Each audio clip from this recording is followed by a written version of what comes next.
Beneath the shadowed expanse of the Korean peninsula lies a nation shrouded in secrecy. North Korea fascinates and bewilders, a place where every detail is orchestrated by an invisible hand. Here, the boundaries between public and private dissolve, and the future is chosen for you. From birth to death, each citizen is enveloped by a system designed to mold and monitor every facet of existence. Prepare to witness a society where control is not just policy but a way of life. In North Korea, life is governed by rules and restrictions. Every aspect of daily existence is shaped by a system designed to maintain absolute authority. From the moment you wake up to the moment you go to sleep, the presence of the state is felt in every corner of your life.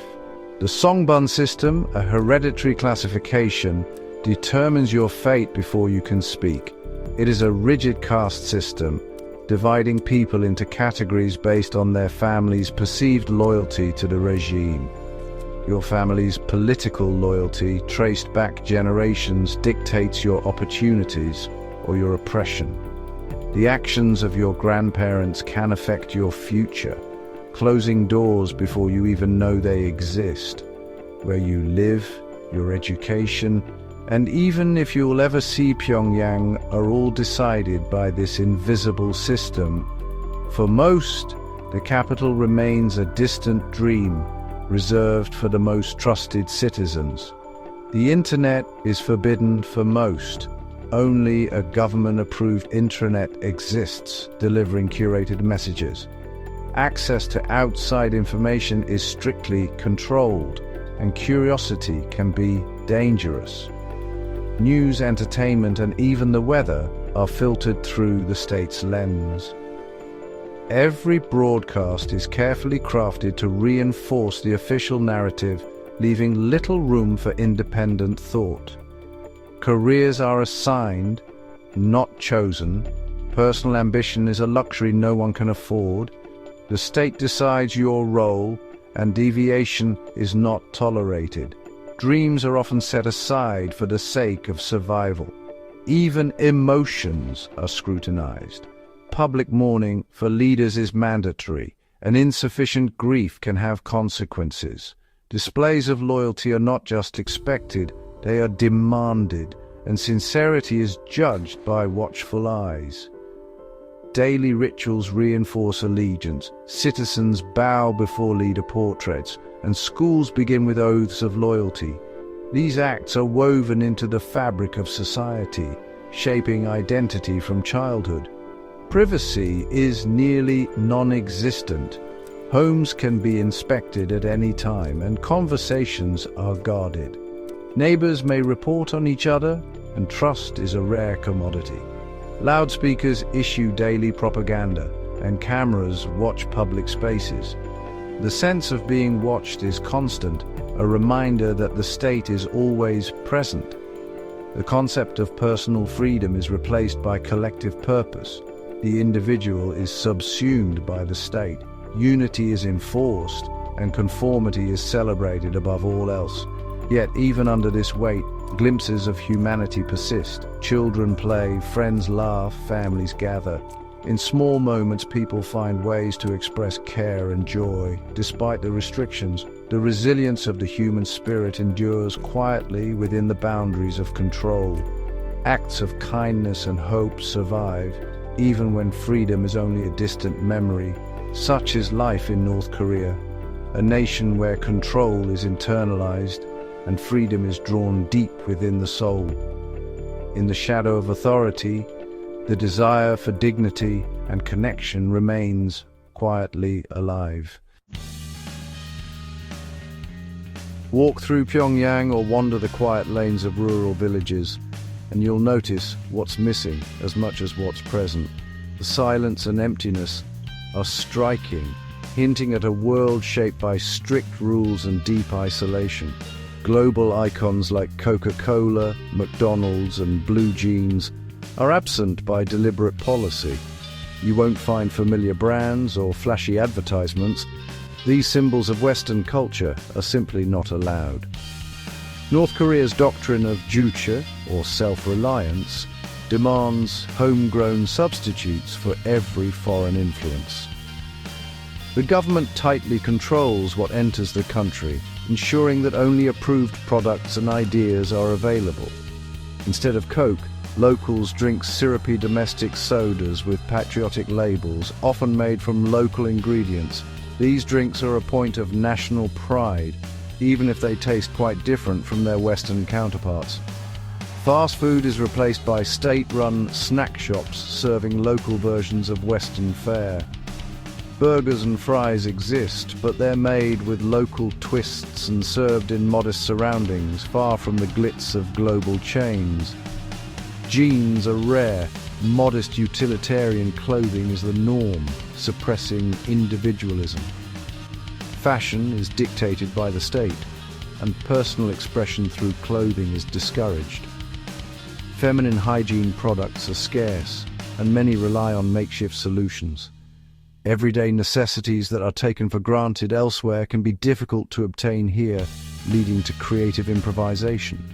Technology is tightly controlled. Smartphones and computers connect only to the national intranet, a closed system cut off from the global internet. Foreign media and information are strictly forbidden. Entertainment is government-produced. No Hollywood or K-pop, only revolutionary operas and films. Every story and song reinforces the state's ideology, leaving little room for outside influence or personal taste. Children's toys are simple and ideological, often homemade or crafted to reflect patriotic themes. Books tell stories of struggle against imperialist foes, shaping young minds from an early age. Consumer choice is an illusion. Goods are rationed, and black markets operate in secret. People must be resourceful, finding ways to get what they need, despite the restrictions.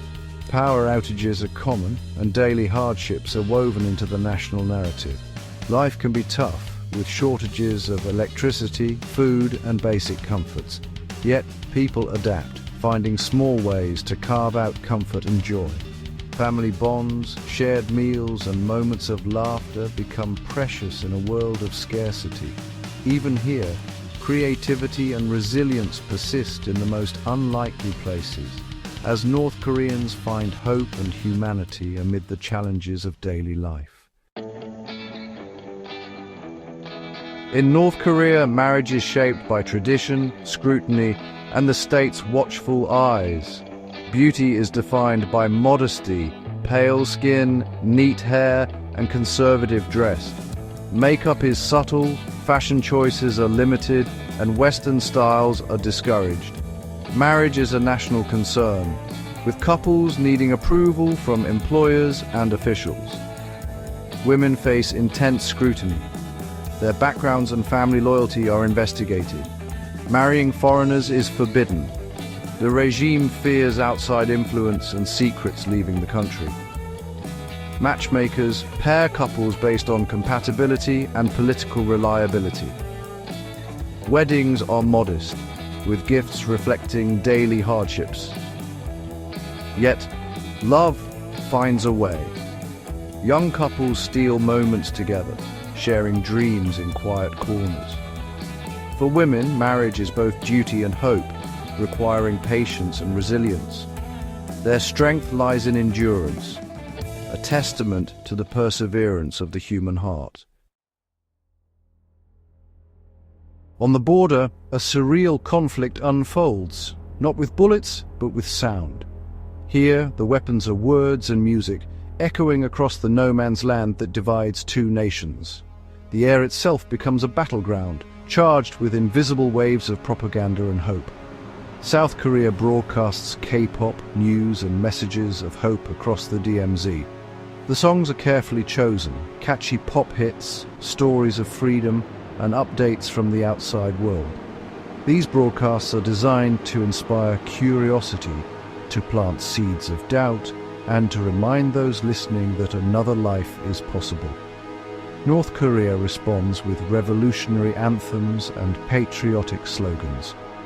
Their broadcasts are equally relentless, filled with stirring music and powerful speeches, urging unity and loyalty to the regime. Each side tries to drown out the other, creating a constant sonic tug-of-war. The clash of sound is both battle and performance, each side striving to outdo the other. It's a psychological contest, a war of ideas and emotions, where volume and persistence matter as much as the message itself. For border residents, the noise is constant. Children fall asleep to unfamiliar music. Adults live beneath a barrage of propaganda. The sound seeps into daily life, shaping dreams and conversations, a reminder that the conflict is never far away. For some in the north, these broadcasts offer a glimpse of life beyond the border. They hear laughter, love songs, and news from a world they've only imagined, sparking questions and quiet hope. Soldiers become both audience and participants, their loyalty tested by forbidden melodies. Some listen in secret, drawn to the unfamiliar rhythms, while others stand guard, determined to resist the influence of the enemy's voice. Sometimes the volume escalates, sparking confrontations and raising tensions. The air vibrates with defiance, and the border becomes a stage for psychological warfare, each side pushing the limits of endurance. Yet moments of humanity emerge. Defectors recall hearing K-pop for the first time, opening a window to another world. For some, these sounds become the first step toward escape, a lifeline to hope and freedom. Life goes on. Farmers work, children play, families gather as competing anthems wash over them. The broadcasts become part of the landscape, woven into the rhythm of daily existence, a strange soundtrack to ordinary lives. The loudspeaker battle is a symbol of the larger conflict, division, identity, and the struggle for the human soul. It's a reminder that even in silence, the echoes of history and hope persist. Even in conflict, the hope for change endures, a hope carried on the wind, whispering that one day the music might bring peace instead of war. Emerging from North Korea's labyrinth, we find stories of resilience beneath an ever-watchful gaze. Within strict boundaries, the human spirit adapts, survives, and sometimes thrives. Families gather, children play, and small acts of kindness persist. Each face is a testament to endurance and the longing for dignity and freedom. Beyond the headlines, it's the strength of ordinary people that defines a nation. Until next time, thank you for joining this journey inside North Korea.